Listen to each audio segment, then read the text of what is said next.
Okay, so today we are starting with question number 40. ठीक है. अब मैंने पहले एक बार पढ़ लो. Read question 40 and then I'll explain this what I have written over here. X agreed to become an assistant for 2 years to Mr. Y. तो Mr. Y कौन कहलाएगा? He will be the employer, correct? He will be the employer और assistant कौन है? Assistant is Mr. X. तो Mr. X कौन है? He will become the employee. ठीक है. अच्छा, कितने साल तक वो असिस्टेंट बना रहेगा? 2 years तक. ठीक है, लिखा हुआ है. Okay. So he will become an assistant for 2 years. आगे क्या लिखा है? It was also agreed that during the term of agreement, X will not practice as a CA on his own account within 20 kilometers of office. ठीक है. अच्छा, पहले हमको ये डिस्कशन करना है कि ये जो उसके ऊपर जो रिस्ट्रिक्शन किसके ऊपर लगाया है? असिस्टेंट के ऊपर, that is mister x. Okay, अब रिस्ट्रिक्शन क्या है ये हम बाद में डिस्कस करते हैं. पहले आप मुझे ये बताओ कि ये जो उसने रिस्ट्रिक्शन लगाया है, एम्प्लॉयर ने लगाया है असिस्टेंट के ऊपर, एम्प्लॉय के ऊपर. ठीक है, ये रिस्ट्रिक्शन कब लगाया है?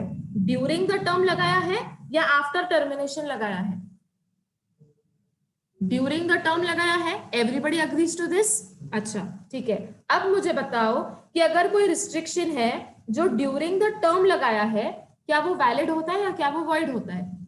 वो वैलिड होता है. तो यहाँ पर मैं लिख देती हूँ वैलिड. ठीक है.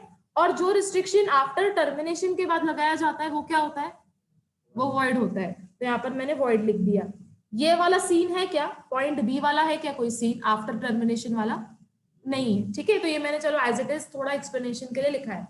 सो अब हमको, अब तक हमने ये डिस्कस नहीं किया है कि रिस्ट्रिक्शन कौन सा है. ठीक है, बट हमने ये कंक्लूजन निकाल दिया है कि जो भी रिस्ट्रिक्शन है वो ड्यूरिंग द टर्म लगाया गया है. करेक्ट. और हमको ये भी पता है कि जो ड्यूरिंग द टर्म लगाते हैं वो क्या होता है? वैलिड होता है. राइट.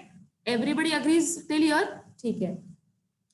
अब हम ये डिस्कस करते हैं कि रिस्ट्रिक्शन का नेचर क्या है. रिस्ट्रिक्शन क्या है? I will hear discuss nature of restriction. ठीक है. अच्छा, क्या है रिस्ट्रिक्शन? कि तुम मेरे पास कितने साल काम करोगे? 2 साल तक. ठीक है. तो तुम 2 years तक you cannot practice CA within how many kilometers? 20 kilometers. ठीक है. ये रिस्ट्रिक्शन लगाना वैलिड है क्या? द आंसर इज यस, क्योंकि हमने यहाँ पर वैलिड प्रूफ कर लिया. राइट. अच्छा, 2 years तक वो सीए प्रैक्टिस नहीं कर सकता है विदिन 20 किलोमीटर्स. मतलब 20 किलोमीटर्स के बाहर जाके प्रैक्टिस कर सकता है. Yes, answer is yes. ठीक है. तो आपको डायरेक्टली पूरा क्वेश्चन पढ़ के फिर आंसर के पास जाओगे तो आंसर हमेशा इनकरेक्ट आएगा. जैसे मैंने यहाँ पर हर एक ब्रेकअप का यहाँ पर लिखा हुआ है, हर पॉइंट को ब्रेक करके मैंने यहाँ पर लिखा है. पहले हमने ये कैलकुलेट किया कि जो रिस्ट्रिक्शन है क्या वो वैलिड है, क्या वो वॉइड है. So we understood that it is a valid restriction. Why? Because it is been put on the assistant during the term. During the term पर जो भी लगाया जाता है रिस्ट्रिक्शन वो वैलिड होता है. ठीक है. फिर हमने डिस्कस किया कि नेचर ऑफ ट्रांजैक्शन रिस्ट्रिक्शन क्या है, सॉरी, कि जब तक तुम मेरे पास हो, तुम मेरे पास कितने साल तक असिस्टेंट बने रहोगे? 2 साल तक. 2 साल तक you can not practice CA but only with in 20 kilometres. मतलब 20 किलोमीटर्स के बाहर जाके तुम सीए का प्रैक्टिस कर सकते हो. ठीक है. ओके. अच्छा, तो अब यहाँ पर ये क्वेश्चन में लिखा नहीं है बट मैं आपसे पूछती हूँ, if he goes 40 kilometres away can he practice CA within 2 years also? ठीक है. चलो, इतना भी हमको समझ गया. ये पूछा नहीं है, मैंने आपको जनरली पूछ लिया. चलो अब आगे क्वेश्चन पढ़ो कि हुआ क्या. At the end of 1 year, यहाँ पर आती है मेन चीज कि हुआ क्या. यहाँ पर मैं लिखती हूँ, अब 1 साल खत्म हो चुका है. ठीक है. At the end of 1 year, correct. हुआ क्या उसके बाद? At the end of 1 year X left the assistantship. Assistantship थी कितने साल के लिए? 2 years के लिए थी. पर उसने असिस्टेंटशिप छोड़ कब दी? 1 साल के खत्म होने के बाद ही. After the end of 1 year, X left the assistantship and started practice on his own with in the said area of 20 kilometres. मतलब क्या, उसने देखो दो चीजें गलत की हैं। एक तो उसने असिस्टेंटशिप छोड़ दी with after completion of 1 year, after 1 year, ठीक है, उसने असिस्टेंटशिप छोड़ दी, करेक्ट। असिस्टेंटशिप थी कितने साल के लिए, 2 साल तक। असिस्टेंटशिप छोड़ने के बाद उसने सीए प्रैक्टिस करना चालू किया, that too within 20 kilometres. तो उसने दो चीजें गलत कर दी, एक तो छोड़ दिया, छोड़ने के बाद 20 किलोमीटर्स के अंदर ही उसने प्रैक्टिस स्टार्ट कर दी, ठीक है। देखो अब क्वेश्चन क्या लिखा है, can he do so, question mark, बताओ कैन ही डू सो, क्या वो कर सकता है 1 साल के बाद छोड़ने के बाद। ही इज, देखो एक तो उसने एक गलत चीज कर ली कि 2 साल का कॉन्ट्रैक्ट बना था पर उसने 1 साल के बाद ही छोड़ दिया, छोड़ तो दिया, फिर वापस से 20 किलोमीटर्स के अंदर ही प्रैक्टिस करना स्टार्ट कर दिया। सो क्वेश्चन ये है, can he do so, the answer is no, ठीक है, कि वो नहीं कर सकता है। क्यों? क्योंकि उसके ऊपर रिस्ट्रिक्शन था।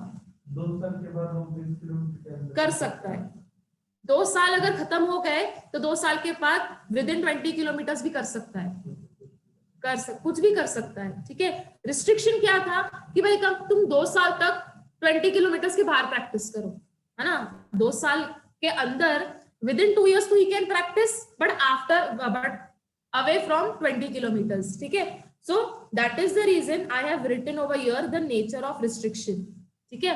अब ये क्वेश्चन यहाँ पर लिखा है, जो शो मी द स्पेस, कितनी स्पेस है आंसर के लिए, क्वेश्चन का है,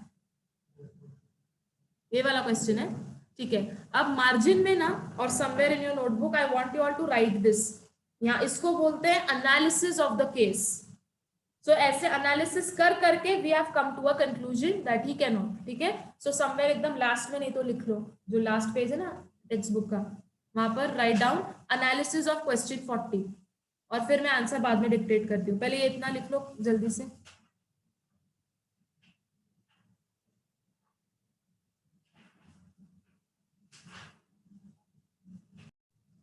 Okay, write down point number 1. According to section 27 of ICA 1872, according to section 27 of ICA 1872,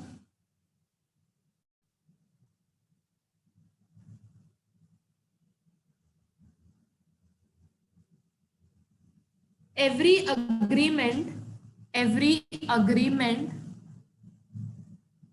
agreement by which a person is restrained, every agreement by which a person is restrained,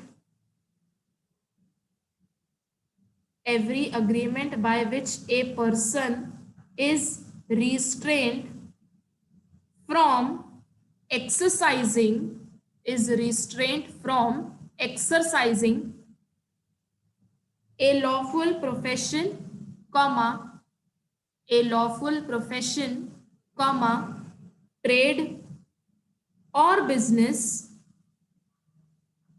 a lawful profession, comma, trade or business, to that extent is void, to that extent is void। ये हमने थोड़ा introduction लिख लिया है, ठीक है, कि आप, ये हमने जनरल रूल लिखा है कि आप किसी को रोक नहीं सकते हो कोई बिजनेस प्रोफेशन या कुछ भी प्रैक्टिस करने से, ठीक है। I will repeat first point again, according to section 27 of ICA, 1872, every agreement by which a person is restrained from exercising a lawful profession, comma, trade or business, to that extent is void, ठीक है। अब write down point number 2, however in the case of service agreement, however in the case of service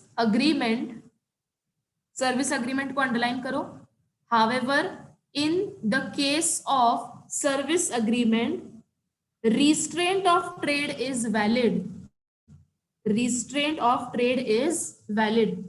क्या लिखा है point number 2, however comma, in the case of service agreement, restraint of trade is valid, full stop. Next line लिखो अब. In an agreement of service, comma, in the agreement of service, comma, by which a person binds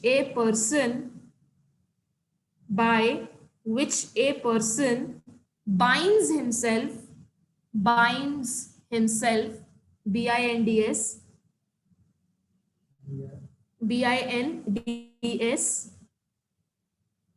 by which a person binds himself during the term of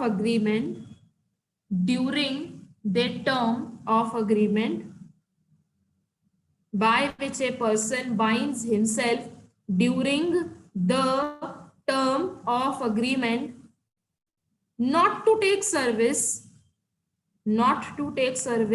with anyone else,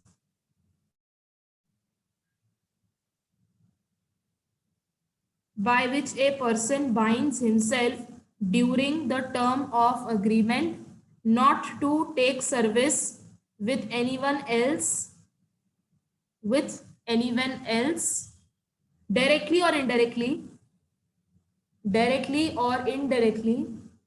not to take service with anyone else, directly or indirectly, to promote any business,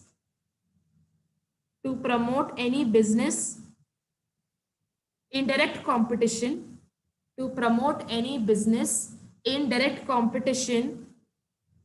with that of his employer,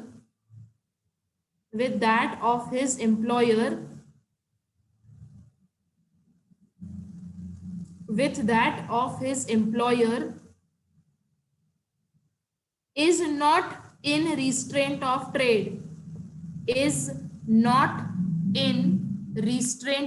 trade, I'll repeat the point again. In an agreement of service by which a person binds himself during the term of agreement not to take service with anyone else, directly or indirectly, to promote any business, indirect competition,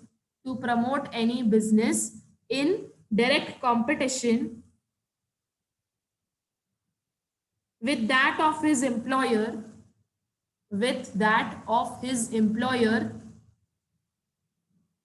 to promote any business in direct competition with that of his employer, is not in restraint of trade,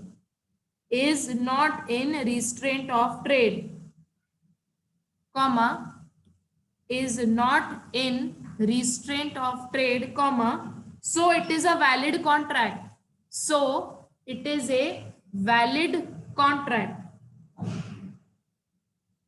ठीक है, सो it is a valid contract. बस अब एक last point है, point number 3. आई dictate point number 3 अभी लिखो. In the instant case, कुछ miss हो गया तो उसको leave it. Now write down point number 3. I will send the answer on the group if you want. Write down point number 3. In the instant case, comma, agreement entered by X and Y,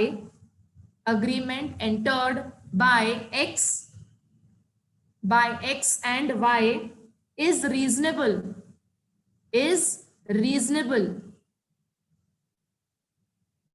and does not amount to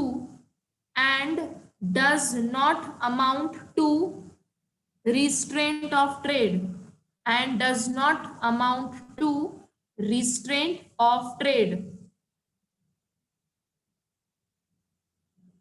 and hence enforceable,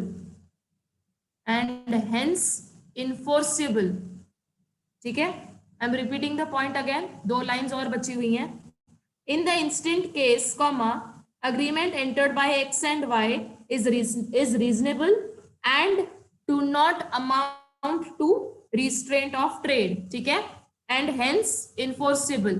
Okay, now right down the last important point, इसमें ही लिखो, do not make point number 4, बस next line में लिख लो, therefore x can be restrained, therefore x can be restrained by injunction from practicing on his own account, therefore x can be restrained by injunction from practicing on his own account within the said area of 20 kilometers, within the said area of 20 kilometers for another 1 year.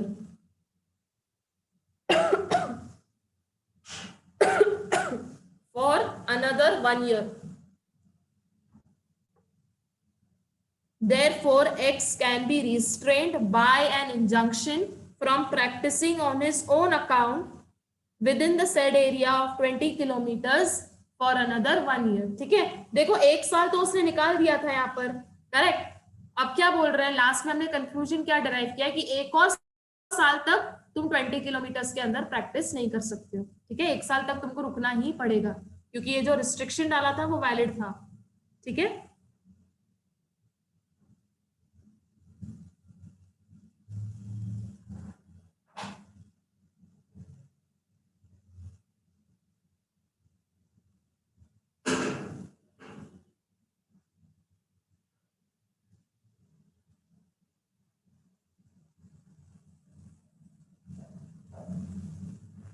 चलो come to question number 30।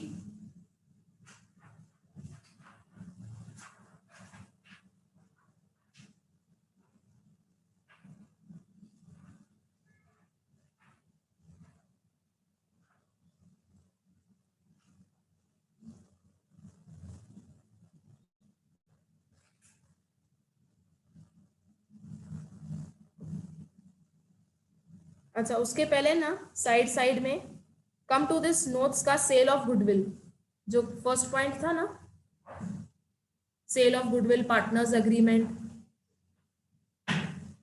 फिर अभी trade combination, service contract. तो अभी हमने जो question solve किया that was on service contracts, correct. अभी point 1 में आ जाओ, सेल ऑफ गुडविल।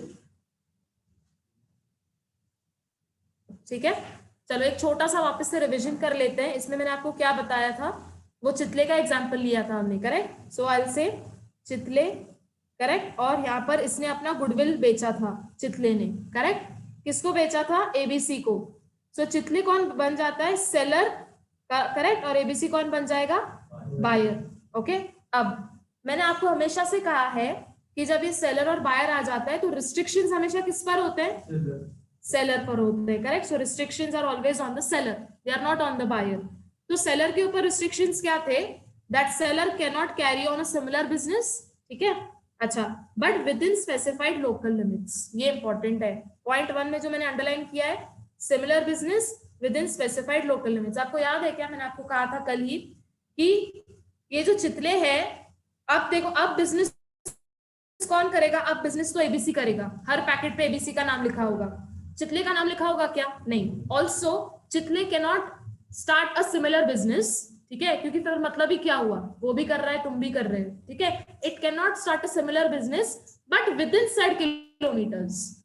मतलब अगर मैं आपको कहती हूँ कि चितले can not work in Maharashtra, तो मैंने यहाँ पर महाराष्ट्र एक लिमिट लगा दी, मतलब Chitale can go to Rajasthan and work. ठीक है, अच्छा, ये जो बायर है ना, ये बायर कभी भी सेलर के ऊपर ऐसा रिस्ट्रिक्शन नहीं लगाएगा कि तुम कभी भी सिमिलर बिजनेस कैरी ऑन नहीं कर सकते और कहीं पर भी नहीं। It can not put a restriction like that. तो बायर क्या कहेगा कि तुम महाराष्ट्र में बिजनेस नहीं कर सकते हो क्योंकि आप महाराष्ट्र में हम लोग बिजनेस करेंगे, तुमको चाहिए तो तुम और स्टेट्स में जाओ। तो ऐसा थोड़ा सा रिस्ट्रिक्शन लगाना चलेगा, पर ऐसा रिस्ट्रिक्शन लगाना कि यार तुम कहीं पर भी इंडिया में कहीं पर भी बिजनेस नहीं कर सकते हो, ये चलेगा क्या, नहीं, दिस इज नॉट वैलिड। तो जब आप पॉइंट 1 पढ़ रहे हो ना, can not carry on a similar business with in the specified local limits, तो पॉइंट 1 और पॉइंट 2 को साथ में पढ़ना है। ठीक है, तो तुम चितले को ऐसा बोल सकते हो that you can not carry on a similar business with in Maharashtra. ठीक ठीक है, तो आपने महाराष्ट्र का एक लिमिट दे दिया उनको। ऐसा भी कह सकते हो that you can not carry on business in Maharashtra, Gujarat and Rajasthan, मतलब it can go to Madhya Pradesh, it can go to Jammu and Kashmir and start business, ठीक है। तो लोकल लिमिट्स का रिस्ट्रिक्शन लगाना ठीक है, पर ऐसे बोलना कि इंडिया में कहीं पर भी तुम बिजनेस नहीं कर सकते हो, ये नहीं चलेगा, ठीक है। Now read the question.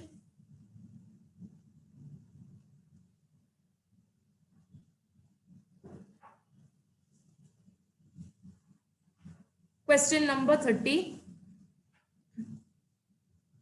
Ram sells goodwill of his shop to Shyam, ठीक है। तो यहां पर मैं लिख देती हूँ कितने में बेचा है, राम ने बेचा श्याम को, so Ram becomes the seller, Shyam becomes the buyer, ठीक है। गुडविल सेल किया है कितने का, 4 लाख का, और ये राम ने इसको बेचा है, और राम ने क्या कहा है, या म्यूचुअली इन लोगों ने क्या डिसाइड किया है, not to carry on such business for ever and anywhere in India. ये चलेगा क्या ऐसा रिस्ट्रिक्शन लगाना कि इसको श्याम कहता है कि अब तूने मुझे ये बेचा गुडविल अपना, अब राम तू कहीं पर भी बिजनेस नहीं कर सकता है, will this do, is this a valid restriction? नहीं।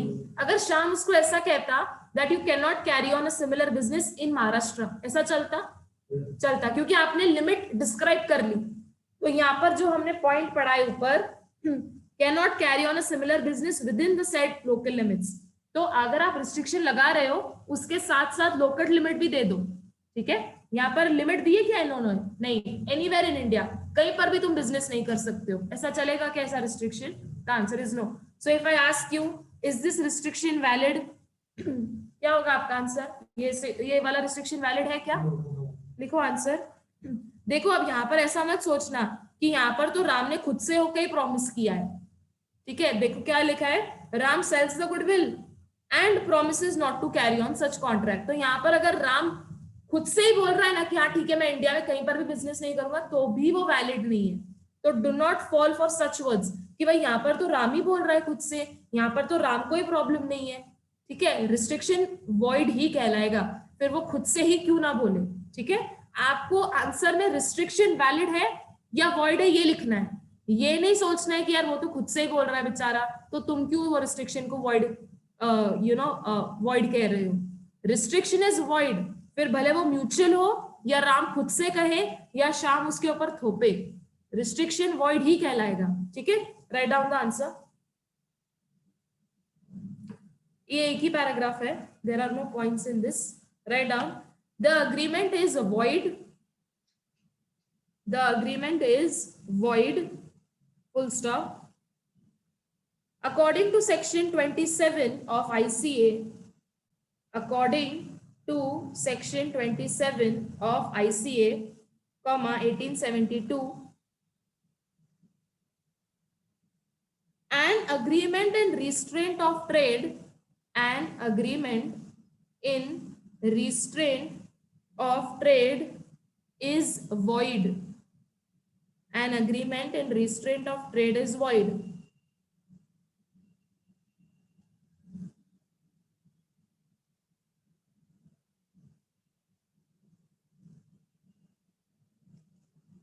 The agreement is void, full stop. As per section 27 of ICA, 1872, an agreement in restraint of trade is void. ठीक है, full stop. However, next line से लिखो, however, comma, a buyer can put, however, a buyer can put such a condition on the seller, however, a buyer can put such a condition on the seller of goodwill, however, a buyer can put such a condition on the seller of goodwill, on the seller of goodwill, not to carry on the same business, not to carry on the same business within the said local limits, within the said local limits. I'll repeat the point again. However, comma, a buyer can put such a condition on the seller of goodwill not to carry on the same business within the said local limits. ठीक है, full stop. Next line से लिखो, such a condition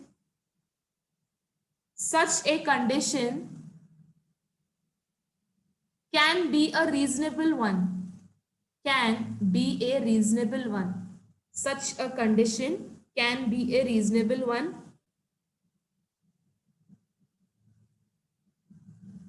Such a condition can be a reasonable one. Now write down last line, next line पर लिखो, but in the above case,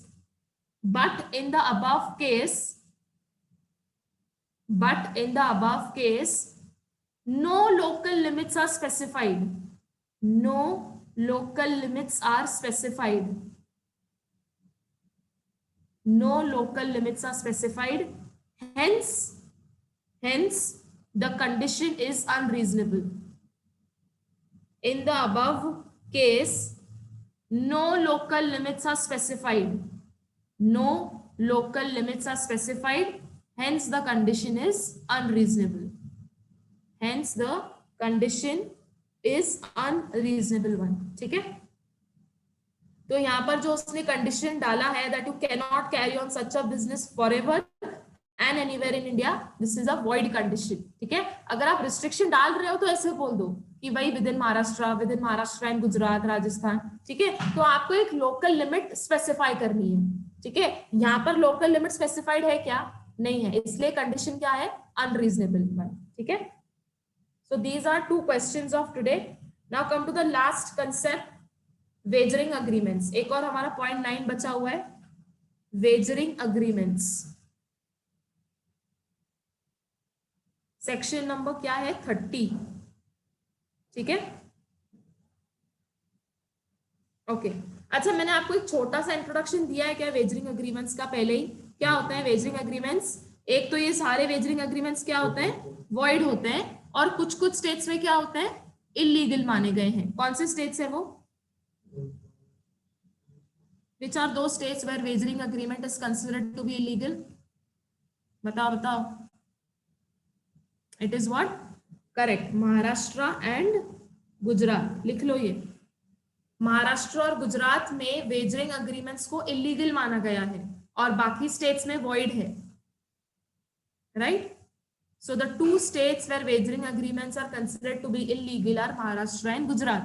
और बाकी states में क्या माना गया है? Void. जो यूनिट 6 था, यूनिट 6 में देखो एक डिफरेंस दिया है क्या आपको? Come to that difference. Come to unit number 6. एक डिफरेंस दिया होगा आपको.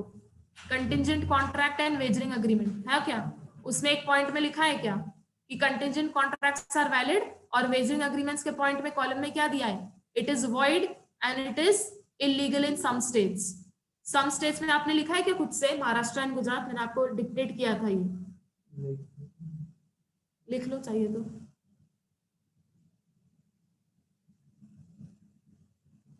Right? It is there. Okay. अच्छा, तो come to this concept again now. वो मैंने आपको सिर्फ रेफरेंस दिया. ओके, अब मैंने आपको ऑलरेडी बताया था वेजरिंग अग्रीमेंट्स होते क्या है. हम बोलते हैं ना सट्टाबाजी. राइट? वो जन्नत मूवी में वो क्रिकेट के बारे में वो करते थे, बेटिंग वगैरह, betting, gambling, those all are considered to be wagering agreements. ठीक है, अब होता क्या है, कैसे होते हैं वेजरिंग अग्रीमेंट्स? ऐसा डिसाइड होगा that if India wins the match today, I will give you 2 lakh rupees.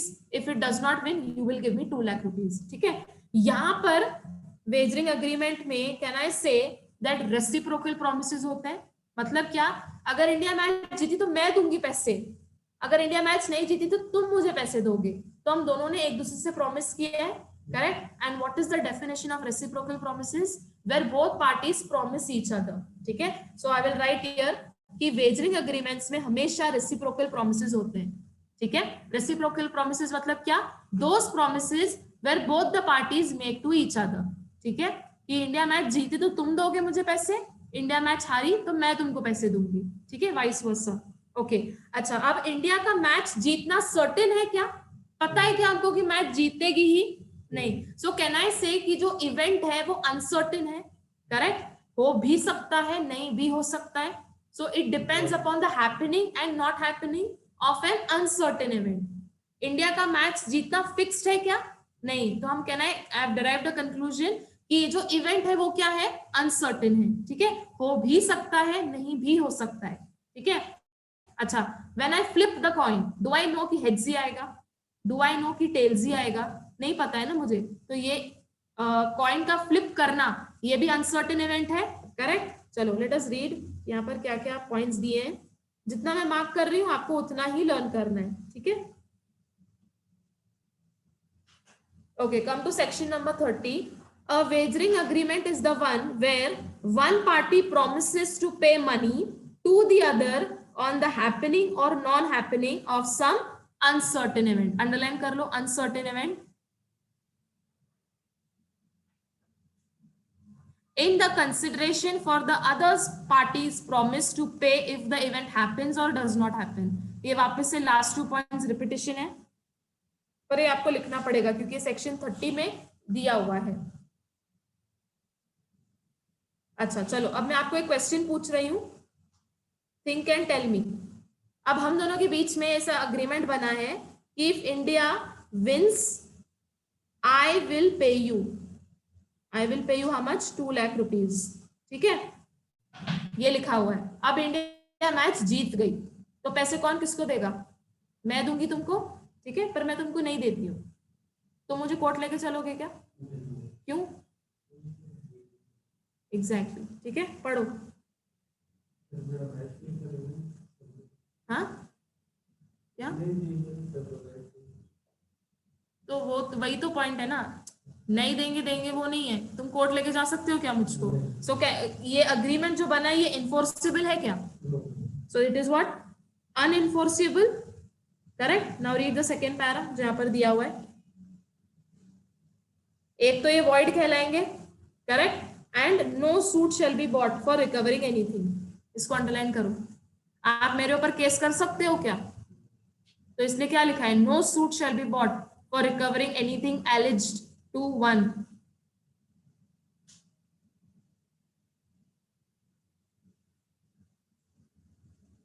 ठीक है, अच्छा, अगर आपको याद होगा जब हम कंटिंजेंट कॉन्ट्रैक्ट्स डिस्कस कर रहे थे, we were discussing contingent contract, उसमें एक ऐसा एग्जांपल था क्या?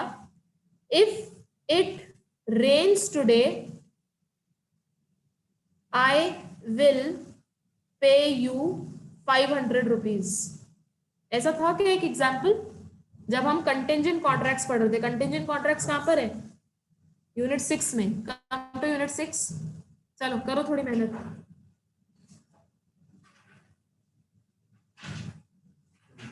है क्या ऐसा रेन वाला एग्जाम्पल है क्या? अच्छा, सो कैन आई से कंटिंजेंट कॉन्ट्रैक्ट्स क्या है? ये वैलिड होते हैं या वॉइड होते हैं? हाँ, पढ़ के बताओ। ऐसा क्या गेस वर्क नहीं करना है लॉ में? 2 ही ऑप्शन है, मतलब क्या कुछ भी बोलोगे?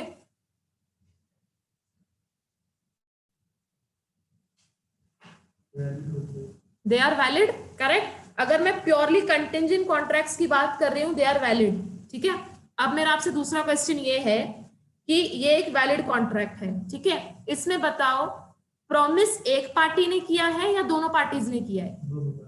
पढ़ो एग्जाम्पल जो मैंने लिखा है, मैंने यहाँ पर जो लिखा है वो पढ़ो। If it rains today I will pay you rupees 500। यहाँ पर प्रॉमिस कितनी पार्टीज ने किया है? मतलब रेन नहीं होगी तो तुम दोगे क्या मुझे 500? हाँ या ना? क्या लिखा है? If it rains today I will pay you. ऐसा लिखा है क्या कि बारिश नहीं होगी तो तुम मुझे पे करना? ऐसा लिखा है क्या? क्या लिखा है? बारिश होगी ना तो मैं तुमको 500 दूंगी, बस इतना लिखा है। कैन आई से? तो इसमें रेसिप्रोकल प्रोमिसेस है क्या? नहीं है। करेक्ट। सो यहाँ पर मैंने एक और कंक्लूजन डिराइव किया है। देखो हम कितने एनालिसिस कर रहे हैं एक टॉपिक को लेके। No reciprocal promises. करेक्ट। अगर किसकी बात की है मैंने? कंटिंजेंट कॉन्ट्रैक्ट्स की रेसिप्रोकल प्रोमिसेस होते हैं क्या? नहीं। अगर आज बारिश होगी ना तो मैं तुमको 500 दूंगी। ठीक है, मतलब आज, मतलब सपोज मान लेते बारिश हुई, मैंने तुमको 500 दे दी। ठीक है, ये केस 1 है। केस 2 ये है कि बारिश नहीं हो रही है, तुम मुझे दोगे क्या 500? नहीं। तो यहाँ पर एक ही पार्टी ने प्रॉमिस किया है। कितनी पार्टीज ने प्रॉमिस किया है? एक ही। ठीक है, अच्छा, यहाँ पर इवेंट क्या है? बारिश होना। बारिश होना सर्टेन है या अनसर्टेन है? तो यहाँ पर मैं वापस से एक लिखती हूँ यहाँ पर भी इवेंट क्या है, अनसर्टेन है, बारिश का पता नहीं, हो भी सकती है नहीं भी हो सकती है। अच्छा, तो कुछ कुछ सिमिलैरिटीज है कंटिंजेंट कॉन्ट्रैक्ट और वेजरिंग एग्रीमेंट में। सिमिलैरिटीज क्या है, वेजरिंग में भी इवेंट क्या है, अनसर्टेन है, इंडिया मैच जीती ये पता है क्या हमको, ये भी अनसर्टेन है, यहाँ पर भी अनसर्टेन है। एक डिफरेंस क्या है दोनों में, यहाँ पर नो रेसिप्रोकल प्रोमिसेस, वहां पर रेसिप्रोकल प्रोमिसेस है। हमने बेटिंग क्या लगाई है, इंडिया जीती I will pay you, if India loses you will pay me, तो वहां पर रेसिप्रोकल प्रोमिसेस है। चलो come to again wagering agreements. Now read this example, ये एग्जांपल पढ़ो, टेक योर टाइम, ठीक है। तो तुम मेरे को पहले पूरे फैक्ट्स बताओ, क्या है, ए और बी के बात करते हैं, ठीक है। कंटिंजेंट कॉन्ट्रैक्ट है या वेजरिंग है, कंटिंजेंट है, ठीक है, तो मैं बार कंटिंजेंट लिखती हूँ। तो यहाँ पर ए ने प्रॉमिस किया है बी को, करेक्ट, कि if it rains today A will pay B how much, 500, ये एग्जाम्पल है तुम्हारा, ठीक है। तुम्हारा क्वेश्चन क्या है, अगर पे नहीं किया तो can you take to the court, yes, क्योंकि कंटिंजेंट कॉन्ट्रैक्ट्स क्या होते हैं, वैलिड होते हैं ना, तो तुम लेके जा सकते हो कोर्ट में। यही अगर मैं वेजरिंग की बात करूं, can you take me to the court if I don't pay you, no, तुमको ही मारेंगे, right? तो ये write down this similarity and the difference between wagering and the similarity between these two. तो डिफरेंस क्या है वेजरिंग अग्रीमेंट और contingent contract में, कि ये डिफरेंस ये है कि यहाँ पर रेसिप्रोकल प्रोमिसेस होते हैं, यहाँ पर सिर्फ एक पार्टी प्रॉमिस करता है, ये डिफरेंस है। ये वॉइड होते हैं, ये वैलिड होते हैं, ये डिफरेंस है। और सिमिलैरिटी क्या है कि दोनों में इवेंट क्या होता है, अनसर्टेन।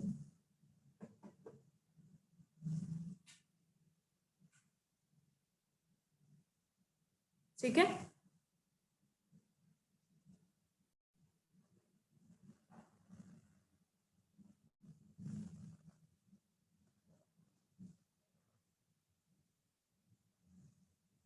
ओके। अब यहाँ पर कुछ पॉइंट्स हैं जिसके मैं सिर्फ सब हेडिंग्स पढ़ने वाली हूँ, उसका कंटेंट आपको पढ़ना है, the sub headings which we have already done.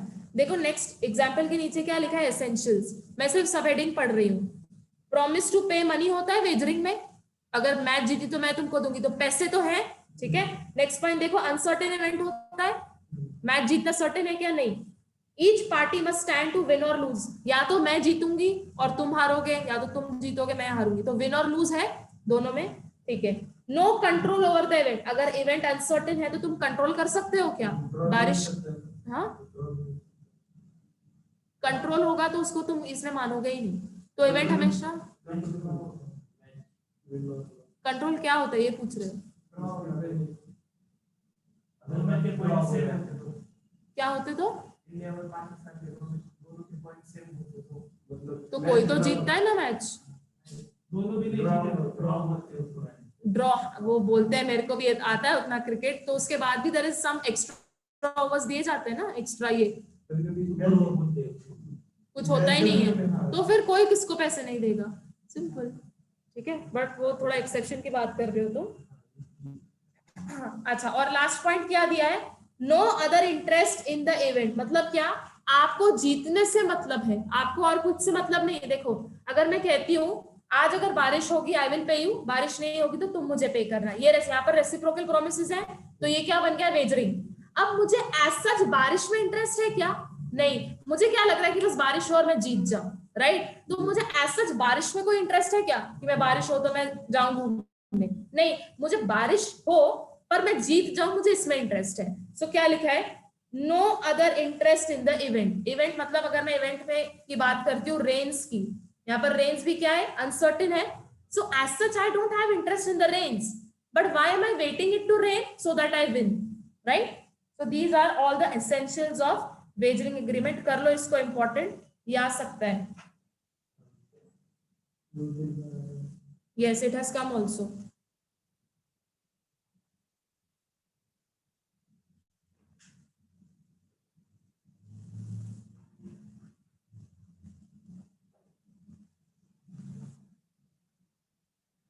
Okay, now come to the next page, बहुत इजी सा है अब, ठीक है, अब यहाँ पर फर्स्ट क्या लिखा है, एक्सेप्शंस। एक्सेप्शंस है क्या? एक्सेप्शंस मतलब क्या? अगर मैं वेजरिंग एग्रीमेंट की बात करती हूँ, वेजरिंग एग्रीमेंट क्या होता है? वैलिड होता है, वॉइड होता है? वॉइड होता है। अब इसके एक्सेप्शंस पढ़ रहे हैं, तो एक्सेप्शंस क्या होंगे? सिंपल। तो मतलब exceptions will also speak of wagering agreements, but such wagering agreements have been called to be valid. Correct? ये एक्सेप्शंस में भी वेजरिंग ही पढ़ रहे हैं, पर ये वाले वैलिड हैं। ठीक है, समझा ना आपको? ठीक है, I can already sense what you are thinking, but अब पढ़ना तो है। देखो, स्पेक्यूलेटिव ट्रांजैक्शंस। अब ये जो कंटेंट है ना, ये मत पढ़ना, ये कंटेंट मैं आपको अलग से देने वाली हूँ इन ए शॉर्ट फॉर्म। समझ लो पहले, स्पेक्यूलेटिव ट्रांजैक्शन, शेयर बाजार। मुझे पता है क्या कि जो शेयर मैंने खरीदा है वो ऊपर कल जाएगा या नीचे कल जाएगा, ये मुझे पता है क्या? बुल होगा कि बेयर होगा, ये मुझे पता है क्या? I don't know. बुल मतलब क्या? ऊपर जाना, ग्रीन, एंड बेयर मतलब नीचे जाना, रेड। ठीक है, डू आई नो कि होगा? तो यहाँ पर भी इवेंट क्या है? अनसर्टेन है। पर शेयर्स खरीदना वॉइड है क्या? वैलिड है, खरीद सकता है ना, कोई भी खरीद सकता है। सो यहाँ पर भी वेजरिंग एग्रीमेंट है, यहाँ पर भी इवेंट अनसर्टेन है, पर ये वैलिड है, right? This becomes an exception, this becomes a exception. ये वैलिड कहता है शेयर्स खरीद सकते हो ना। आपको पता है क्या कि शेयर का प्राइस कल ऊपर जाएगा? नहीं। यहाँ पर भी इवेंट अनसर्टेन है, यहाँ पर भी ऊपर जा सकते हैं या नीचे जा सकता है, पर ये वैलिड माना गया है। So that is why it comes under which heading? Exceptions. ठीक है, पॉइंट 2 पढ़ लो। लॉटरी, लॉटरी में सुन लो, पहली बात, मैंने एक टिकट खरीदा, मुझे पता है क्या कि कल न्यूज़पेपर में मेरा टिकट का आएगा, मेरी लॉटरी लगेगी, मुझे पता है क्या? नहीं। ये भी वेजरिंग एग्रीमेंट है, पर वर्ड लॉटरी के पहले देखो क्या लिखा है, ऑथोराइज्ड। तो कुछ कुछ ऐसे लॉटरीज होती है जो गवर्नमेंट ऑथोराइज करती है, तो वो वैलिड मानी गई है। ठीक है, पढ़ो क्या लिखा है। A lottery is a wagering agreement, no doubt, but the government may authorize lotteries, and so the person authorized to conduct lotteries are excused from punishment. Underline करो, उनको पनिश किया जाएगा क्या? नहीं। क्या लिखा है? excused from punishment, क्योंकि वो कौन सी लॉटरीज में है? जो ऑथोराइज की है गवर्नमेंट ने। ठीक है, नेक्स्ट पॉइंट देखो, क्रॉसवर्ड और लिटरेरी कॉम्पिटिशंस, एथलेटिक कॉम्पिटिशन। मतलब क्या? Today if there is some competition, मुझे पता है क्या कि मैं जीतूंगी? नहीं, जीत भी सकती हूँ, नहीं भी जीत सकती हूँ। यहाँ पर भी इवेंट अनसर्टेन है, बट ये क्या है? दीज आर प्रॉपर कॉम्पिटिशंस, तो इसको भी एक्सेप्शंस में माना गया है। देखो, एन एक्टिविटी और sport involving skill is not considered as wager. इसको अंडरलाइन करो, क्योंकि इसमें भी जीतना हारना पता होता है कि हमको, पर इसमें भी इवेंट अनसर्टेन है। करेक्ट, मुझे नहीं पता कि मैं जीतूंगी कि नहीं, तो इवेंट तो अनसर्टेन है, बट इसको वेजर में मानोगे क्या? नहीं, इसको एक्सेप्शंस में, तो ये वैलिड है। सारे यहाँ पर जो एक्सेप्शंस है ना, ये वैलिड माने गए हैं। ठीक है, ये याद रखना। Next, horse race. मैंने कोई घोड़े के ऊपर पैसे लगाए हैं, मुझे पता है क्या वही घोड़ा जीतेगा, रेस मूवी में था। ठीक है, पढ़ो क्या लिखा है। A subscription or contribution to subscribe or contribute towards any plate prize or sum of money for the value of 500 or above are awarded to the winners of a horse race. ठीक है, यहाँ पर important क्या है, इसको underline करो। अब मैंने जो घोड़े के ऊपर पैसे लगाए हैं, ठीक है, वो 500 या उसके ऊपर है, तो ही ये इसमें माने जाएंगे।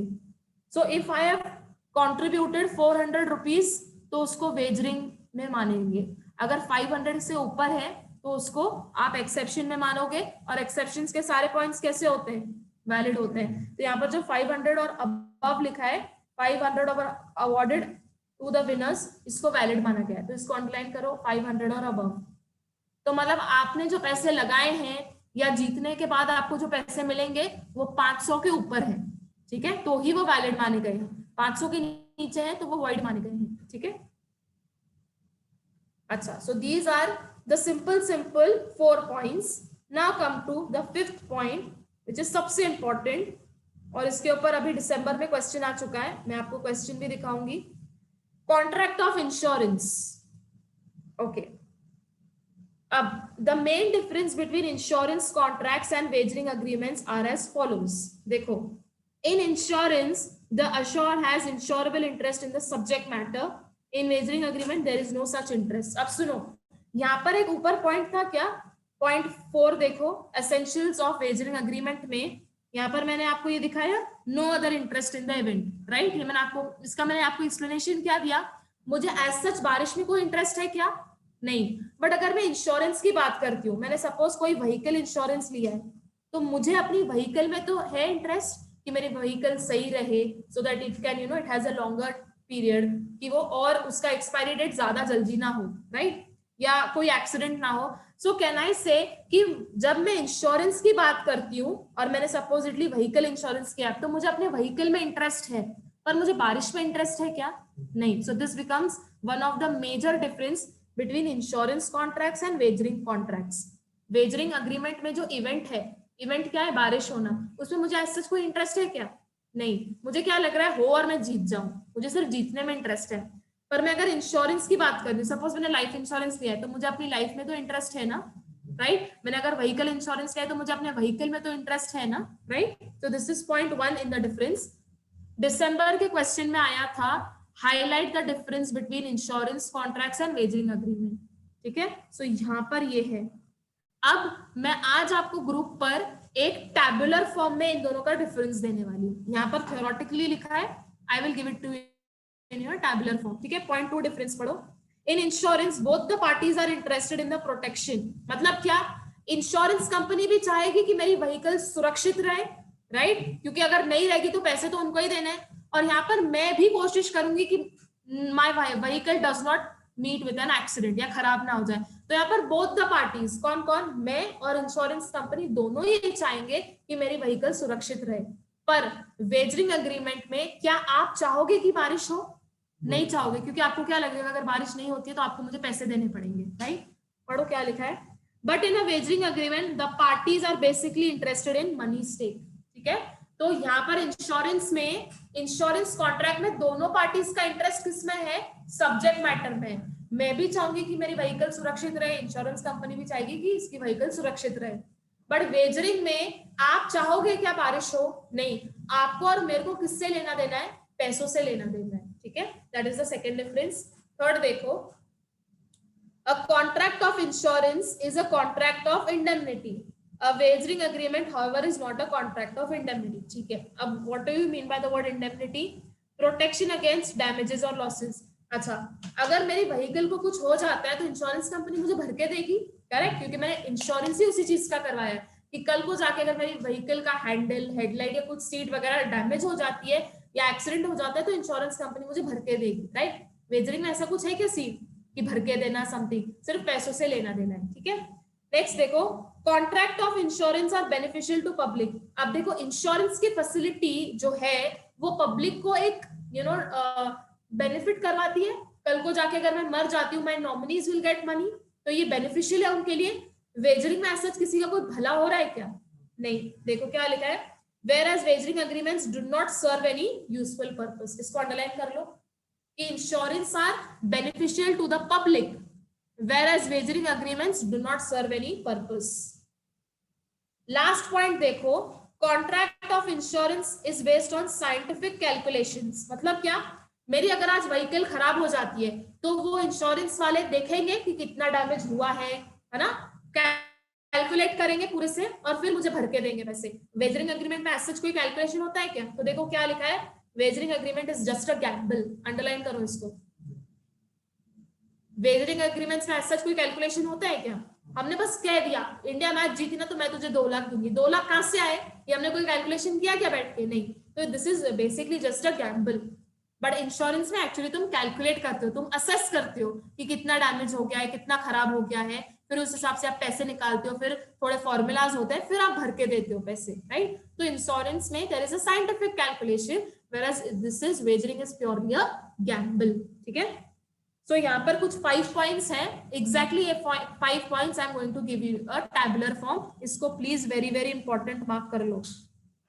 ये 5 मार्क्स का क्वेश्चन आया था दिसंबर में, इसका भी मैं आपको एक स्क्रीनशॉट भेज दूंगी ग्रुप पर so that you can see. Okay, quickly ये जो इफेक्ट्स है वेजरिंग एग्रीमेंट्स को, इसको होमवर्क मार्क कर लो। फ्राइडे को we are going to discuss this, बस I think this is all. ठीक है, now come to the synopsis of unit 3.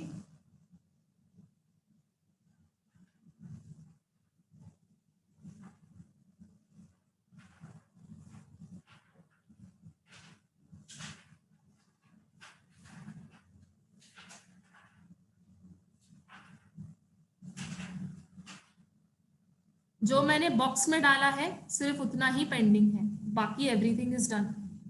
ठीक है, आप चेक कर सकते हो.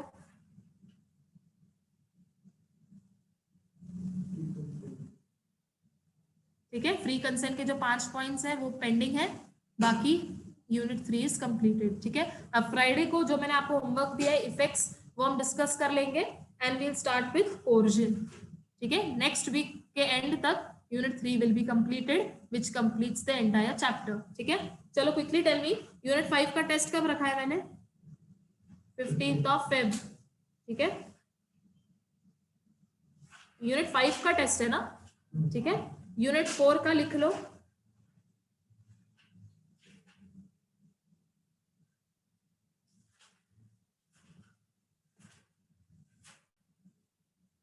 Fifth of March. ठीक है, good 20 days. Okay, tomorrow you have an off from law lecture. Please keep revising. अगर हो सके तो आज का लेक्चर रीवॉच कर लेना एक बार. I will upload it. ठीक है, एंड प्लीज जिनके क्वेश्चंस पेंडिंग है, लुक फॉर दैट. आज लेक्चर चालू होने से पहले आई हैव डिस्कस्ड कि 40 में से वी हैव कंप्लीटेड 32. ठीक है, I'll send the PDF today. You can check it. So होगा का भी PDF भेज दूंगी. Okay, and I'm going to send you the tabular format of the difference. So आप वो accordingly check कर लेना. ठीक है.